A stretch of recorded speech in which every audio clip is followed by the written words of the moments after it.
Good morning, my dear students. Welcome back, all of you, to the English class. Today, we are going to discuss about Chapter 6, My Childhood. My Childhood is an extract taken from the biography of APJ Abdul Kalam, Wings of Fire.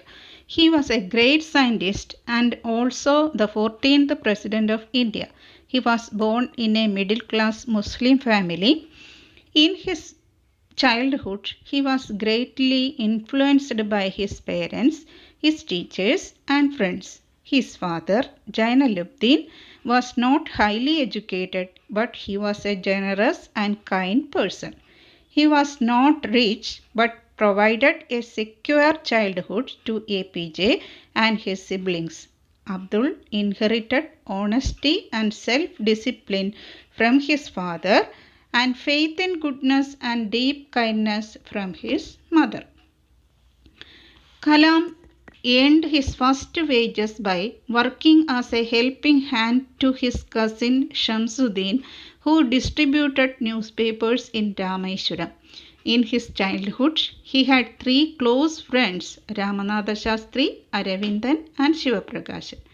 Once when he was in 5th standard, a new teacher asked him not to sit in the front row along with the high caste Brahmin boys. Abdul found Ramanatha Shastri weeping as he went to the last row.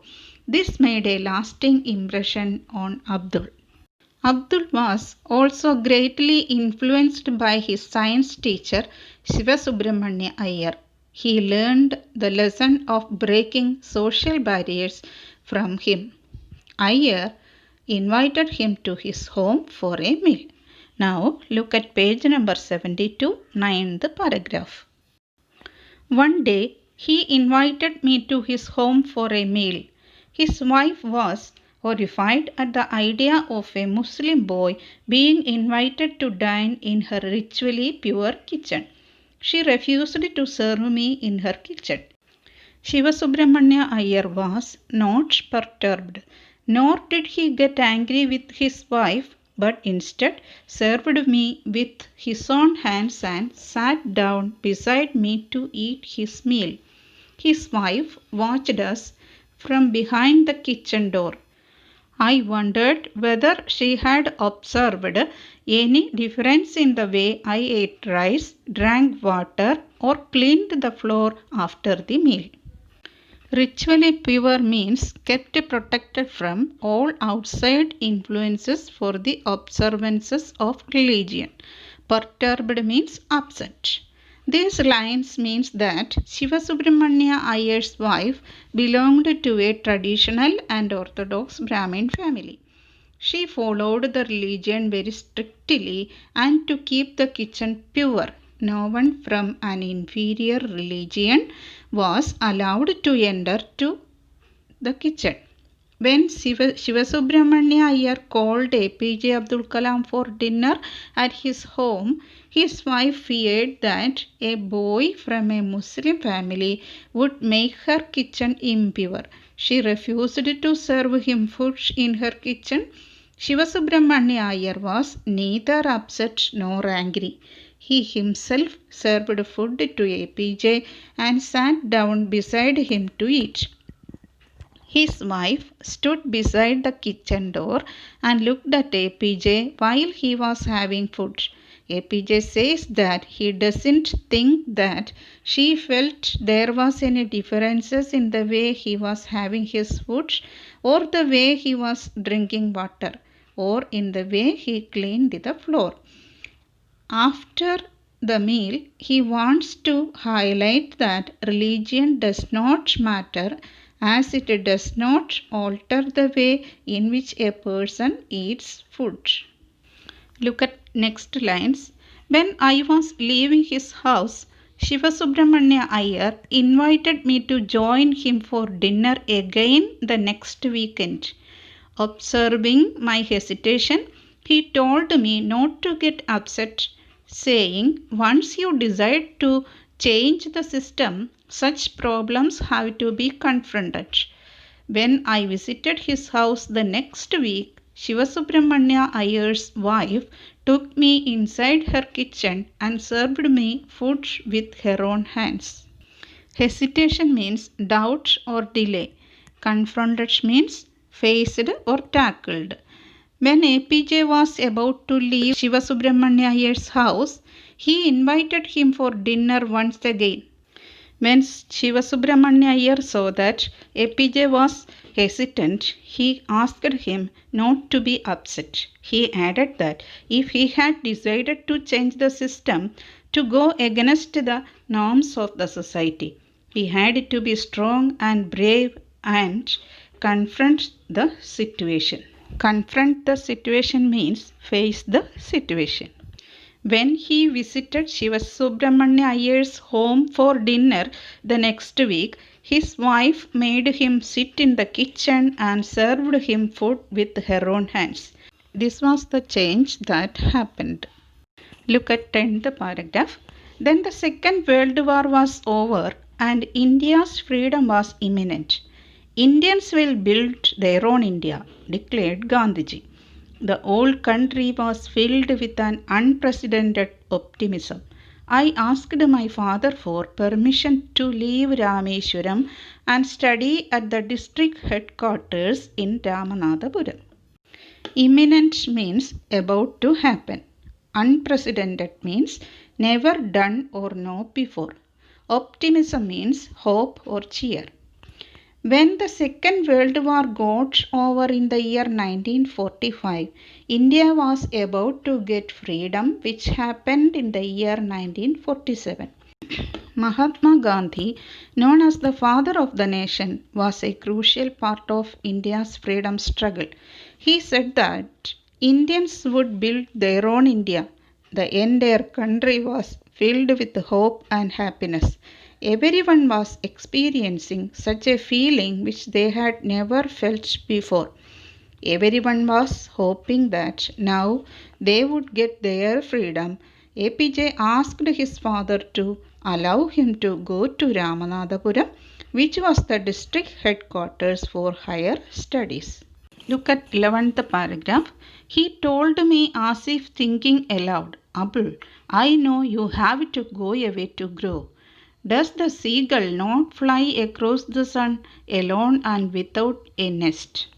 This line means that in reply, his father told him that he knew that APJ needed to go away so that he could move ahead in life. Seagull is a bird. He gave the example of a seagull which flies away in the sky all alone and does not have a nest. It means it does not have a home of its own, as it keeps on flying from one place to another. He quoted Khalil Gibran to my hesitant mother. Your children are not your children. They are the sons and daughters of life's longing for itself. They come through you, but not from you. You may give them your love, but not your thoughts, for they have their own thoughts. Longing means desire. When APJ's mother came to know that he was about to leave home and wanted to go to Ramanathapuram for higher studies, she got upset. APJ's father tried to calm her down and told her a few lines from a famous poem titled Your Children, written by Khalil Gibran. He said that your children are not your children, they are the children of life. Don't think that you can rule your children. They have their own thoughts. He asked her to give them freedom to fulfill their thoughts. Ninth paragraph talks about Abdul Kalam's science teacher. Abdul was also greatly influenced by his science teacher Shivasubramanya Iyer. He learned the lesson of breaking social barriers from him.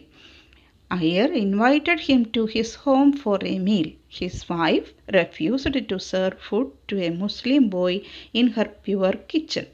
Iyer served him with his own hands and sat down beside him to eat his meal.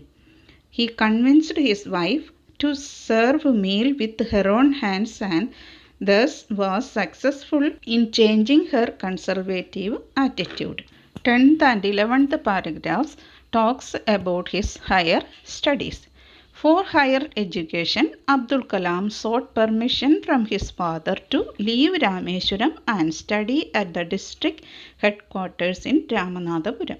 His father said that Abdul had to go a long way in life, just like a seagull bird which flies long distances. He calmed down APJ's reluctant mother by quoting Khalil Gibran's poem, Your Children. He said that her children could not be dominated by her because they had their own thoughts. They did not belong to her but were a result of life's desire for itself. He asked her to give them freedom to fulfill their thoughts. In the previous class, I have given you some work, that is, to find answers to the questions in page number 75, Roman letter 2, question number 1 and 2. Look at the answers to these questions. Look at first question. How does the author describe his father, his mother, himself? The first part, Kalam's father, Jalaluddin, was not a wealthy or educated person.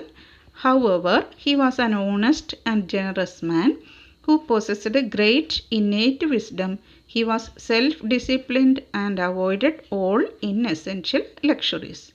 Second part, his mother. Kalam's mother, Ashiamma, was an ideal helpmate to her husband. She believed in goodness and profound kindness and fed many people every day. Third part, describe himself. Answer. The author describes himself as a short boy with undistinguished looks who had a secure childhood. He is an honest and self-disciplined person who believes in goodness and deep kindness. Look at second question. What characteristics does he say he inherited from his parents? Answer. He says that he inherited honesty and self-discipline from his father. He further says that he inherited faith in goodness and deep kindness from his mother. You should read the lesson and find out the answers to the questions in page number 75, Roman letter 3, question number 1 and 2. Check your answers with the notes. So dear children, that's the end of our class, that is lesson 6, My Childhood. Thank you everyone. See you. Take care.